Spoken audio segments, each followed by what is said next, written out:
देवघर जल ढहरे सखी जाइबे ससैया संगे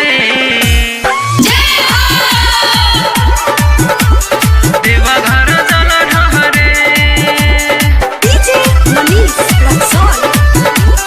देवघर जल ढहरे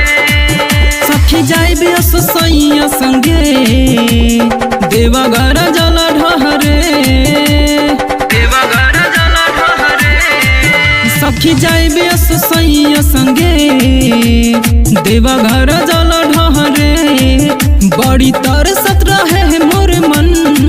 करे के भूला के दर्शन श्रद्धा पूरा होई आसमान के जाई देवघर जल ढहरे सखी जाइबे ससैया संगे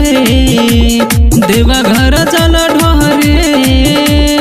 देवघर जल ढहरे देवघर जल ढहरे सखी जाइबे ससैया संगे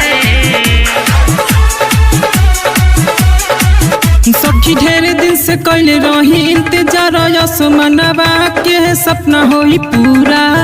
जाई सैया संगे देवघर भोले बाबा के चढ़ाई हम गाजा भांग और धतूरा सखी ढेर दिन से कैले रही इंतजार आसमानवा के सपना होई पूरा जाई सैया संगे देवघर भोले बाबा के चढ़ाई हम गाजा भांग और धतूरा भोले बाबा तो खुश हुई हो हमरो के लाला नदी है हो खुश रहब हम अपना घरे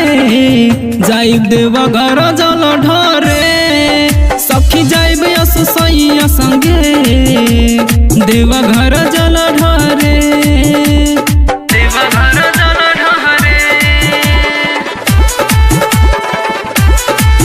सखी जाइबे ससैया संगे देवघर जल ढहरे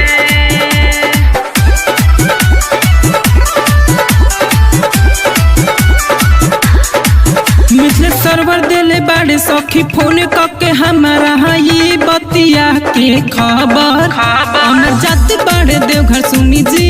हरे हो तो नहीं खेबा हमारा से सबर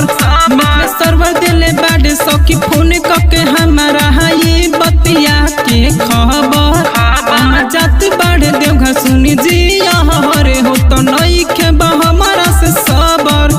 कृष्ण अमित जाई है हो मेला घूमी है साथ में हम हो जाइबे अपना सैया संगे भोला बाबा के दर्शन करे सखी जाइबे सैया संगे